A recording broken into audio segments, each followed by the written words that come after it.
Hi guys, welcome back to my channel. If you're new here, my name is Precious Notiko. Here we talk all things academics, careers and wellness. If you haven't clicked on that subscribe button, please do so and turn on your post notifications so that you'll be notified every time I post a new video. As you guys know, this channel documents my journey towards qualifying as a CGMA, and I think it's very important for me to share every aspect of this journey. And today we'll be talking about how is postgrad going, year-end fatigue, and how to deal with burnout because it's been real. Okay, so a few weeks ago I started what I called a 70 days reset, basically a countdown to my exams. And when I started it, it was 70 days away from my exams. Right now it's about 20 something days before exams, and even saying that is sending shivers down my spine. But anyway, we move.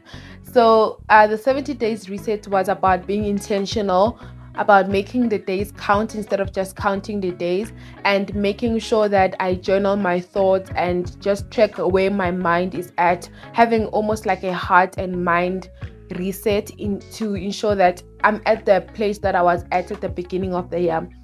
You know, when the year starts, you have goals, you have plans of being intentional about the year and so on. And as the year goes on, there's wear and tear that happens during the year and you become exhausted. So the reset was really to just re-energize myself to make sure that I'm at the right space for the exams. And the countdown, so as I have an app that has the countdown. So I had two countdowns. There's a countdown for the exams and there's a countdown for test week. And I think as the days like we're counting down for the test week, I became more and more anxious, and I started being inconsistent with the journaling and being intentional. And I was just in my fields. I was in my fields feeling overwhelmed about the amount of work that has to be done and how much it counts, like how much test 4 counts towards my year mark and so on. And that felt so overwhelming. And I remember a couple of weeks ago where I was even struggling to just get out of bed to go to class. I had to have a 30-minute TED talk with myself to say, baby girl, wake up and go to class. I remember for that day, I was like 20 minutes late for that class, even though I woke up on time. It was only because it was just so hard for me to get myself to get out of bed. And that's when I actually had to come to the realization that I'm having a year-end fatigue. Like, I'm just tired, I'm exhausted. It's not even a thing of like I didn't sleep enough, because with burnout you usually can sleep enough hours but you still feel exhausted. So a burnout can be described as experiences of extreme exhaustion where you feel overwhelmed, especially during seasons like test week or exam season, especially for us as students. And it's so real. And I think it's very important for us to be able to recognize that a burnout is not you being lazy. It's not you not caring about your academics. It's not really like you don't care. You do care. You want to get yourself to be at that point, but you're just extremely exhausted, right? And I think it's also worth noting that there is a difference between depression and burnout. Depression is usually described as a mental health illness that comes with feelings of hopelessness about a situation where you feel like you just cannot get yourself to do certain things that you normally can do. Can be something that is not even related to a situation. Whereas with a burnout, there's usually like a causal link between maybe like school and the burnout. Like, okay, you wouldn't feel a burnout normally during the semester, but during test season, you're like, okay, you know what? I know I should be studying, but I'm just like exhausted. And if you are experiencing feelings of depression, or if you're unsure if you are experiencing those feelings, please do reach out for help. For our students, go to your campus. There are support services, psychologists and therapists on campus that assist with mental health illnesses such as depression and extreme anxiety. So please do reach out for help. But with a burnout, usually this can be fixed with things like restructuring your plans for the day and making sure that you manage your time wisely. So it's not necessarily the same thing, and I think drawing the difference between them will also help you to see which tools are available in order for you to deal with the burnout. So yeah, guys, like I said, the 70 days reset was really to give myself in a calm space.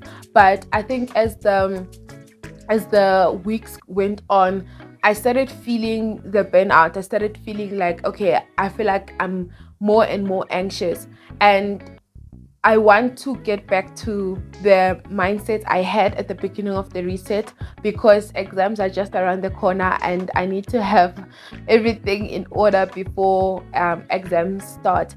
And I want to share with you guys some tips that I think will help with the burnout. Burnouts are real. Burnouts really happen to the best of us.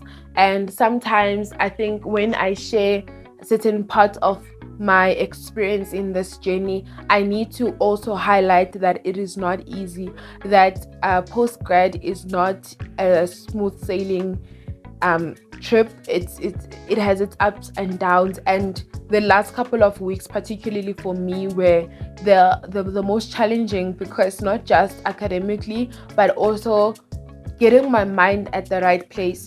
And one of the things that you can do if you are experiencing a burnout is to talk to your friends, talk to your classmates, people who can relate to what you're experiencing. I think sometimes isolation from our problems, or isolation in our problems, make us think that we are the only ones experiencing this, which is why also I'm having this conversation. If you can relate, to know that you are not the only one, just talk to one or two people who can also help you with that. And the second thing is consulting.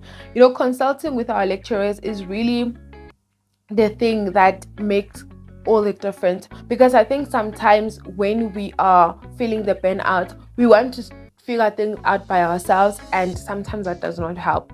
You could be spending 2 hours on a question that you could have went to the lecturer and they explained it to you in like 20 minutes. It's obviously part of the learning process to struggle through some things, but it's just much more efficient to say that, okay, I've tried, I've attempted, but I am just struggling, so let me just go to the lecturer and consult. And another thing that helped with burnout is having boundaries. There are a lot of things that sometimes trigger us when it comes to feeling like overwhelmed. For me, sometimes it's group chats, where academic group chats, people are sending things and you're like, okay, you know what, this is making me feel more and more anxious, more and more overwhelmed. So if you need to take a break from those things, set those boundaries for yourself and be like, you know what, this is where I draw the boundary. I'm not going to be subjected to this hostility. Okay, not hostility, that's kind of extreme, but like if it's something that is triggering you, or if it's people who trigger you, where you feel a bit more anxious than normal because of certain activities or people, then create those boundaries for yourself. And I think having boundaries also comes with having to say no. This is September and October for us students is really a time to be selfish in a sense of choose yourself first. Sometimes you will have to say no to certain people who are asking you for something, simply because this is really the crunch time where we have to focus and make sure that we end the year strong, right? So if you have to create those boundaries and say no, even saying no to yourself, because I see saying no as you basically choosing your future self almost, instead of the gratification that comes with saying yes today. So being able to say no, being able to create those boundaries and go back to the things that work. And I'm also saying this to myself. With the reset, I felt on top of my game. Not necessarily that, okay, I'm just like excelling at everything, but it felt like I was in control. Whereas if now I am focusing more on the stress, I became even more stressed. But whereas when I was focusing on journaling and making sure that my mind and my soul is at the right place, it was less overwhelming. I was less anxious during that time. So go back to the things that work. If it's going to class, if it's having a study group, whatever the case, I think with year-end fatigue, it's hard to do the things that you had you could do when you were motivated, which also leads me to the next point. Do the thing even when you are not motivated to do it, because discipline does not always come when you are not motivated. It's usually, especially when you feel the most demotivated about something, where you're like, you know what, I'm going to be doing it anyway. And I think that is very important, especially when it comes to this time of the year. We shouldn't listen to our feelings, because our feelings will get us back in bed the whole day and being like, okay, let me allow myself to feel. Yes, acknowledge the feeling, but don't stay there. I think self-awareness is not you making the feeling the dictator of your life. It's more of saying, okay, I feel anxious, but I'm not going to let the anxiety control how I go about the rest of my day. Another thing that helps is having those digital detox. Sometimes social media honestly takes more than it gives. For me personally, one of the things that I do, one of the boundaries that I have, is that during test week, I do not upload on YouTube. And I do even say it on my community tab to you guys that, okay, so I have test week and I'm not going to be uploading a video this week. And I think that is important for us to have that detox, whether it's from Instagram, Twitter, TikTok, YouTube, whatever the case, having just a break from TikTok, having a break from the things that take so much of our time. Because I think when we feel that extreme anxiety, we want to tend to things that are going to remove the anxiety, and social media gives you that, after 30 seconds you laugh kind of thing. It's almost like a feel good hormone, where you get distracted from the thing that is bothering you. So when you're feeling a burnout, you have to be a bit more intentional about how you spend your time, and also time management. Time management also comes with being able to plan out your day, plan out your week, which is something I'm going to be doing. So for the exam, I want to have a plan for the exam. Okay, which module am I doing at which day, on which day rather, and how do I sort of like still handle everything that is going on, and be at peace within myself, which is something that I would definitely think that is going to help with a burnout. And another thing that is very important when you're experiencing a burnout is resting. Sometimes we think that resting is wasting time. Sometimes we think that when I rest, it means that I'm taking time away from studying. But resting is actually, planned resting times make us even more productive, because when you come back, you are re-energized and you are like, okay, I'm ready to tackle this thing. Whereas if you are in a position where you feel like, I need to take a rest, but then you don't actually plan it out, and you end up taking rest that are filled with guilt. Because if you plan out the rest, it does not come with the guilt of, I should have been studying. So I think it's very important to have those planned rest times. Be kind to yourself, which is another point that I want to bring across. As someone who has experienced my fair share of mental health challenges, it's definitely a place I don't want to go back to. So I have to, at this time of the year, be extra kind to myself, because I know that if I'm not kind to myself, like, I feel like this season, especially exam season, is unkind enough to us that you do not want to add unkindness by being unkind to yourself during this time. So it's very important to just be kind to yourself, be gentle with yourself, and know that sometimes productivity does not look like 100 every day. I honestly think showing up every day, even if it's not always at 100, is much better than showing up once in a while, because in the broader scheme of things, those accumulations of showing up build up to something which is much better than you showing up one time.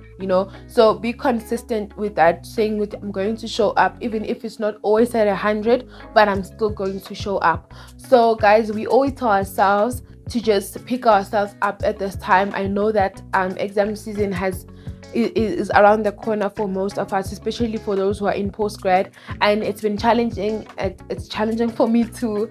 And I think it's just very important for us to just gather the strength to be able to say that, you know what, let's just give it one last push. I think there's about 26 days. Today, there's about 26 days left before exams, and it's just like 26 days of the last push, and we're almost done. We're almost done. If you're in undergrad, you could be almost done with first year, second year, third year, whatever the case. We are almost there, and it just needs that little push. So just to talk about the other things that have been happening in postgrad has been a good year. Like, this year has been a good year, to be honest. I'm very grateful to God for all the opportunities that I've had this year. You know, being part of the UJ SEMA club, for example, where I'm the vice chairperson, being able to do the APSA case study challenge, that has been so exciting, and all these other things that I didn't think were possible, even this channel. So postgrad has had its ups and downs. There are good things. So sometimes the things that I post about, especially on my LinkedIn, if you know me, I'm quite active there on the LinkedIn spaces. So the things that I post are sometimes the highlight reel of how postgrad is going, but there are also these days where I'm just like having to gather the strength to be able to make it to the end. And this is really that time. Do not compromise your mental health for anything. October is Mental Health Awareness Month, so let us be aware of our friends. Let us be checking up on our friends, checking up on the people close to us, and making sure that we are okay. If you feel that you need a bit more help than just talking to someone, please do seek help, seek therapy, or even getting medication if that is going to help. Because I think, you know, life experiences have taught me that mental health over everything. And this channel, we are all about that. I'm very passionate about talking about mental health and making sure that our minds are not, and our souls are not compromised in the name of passing.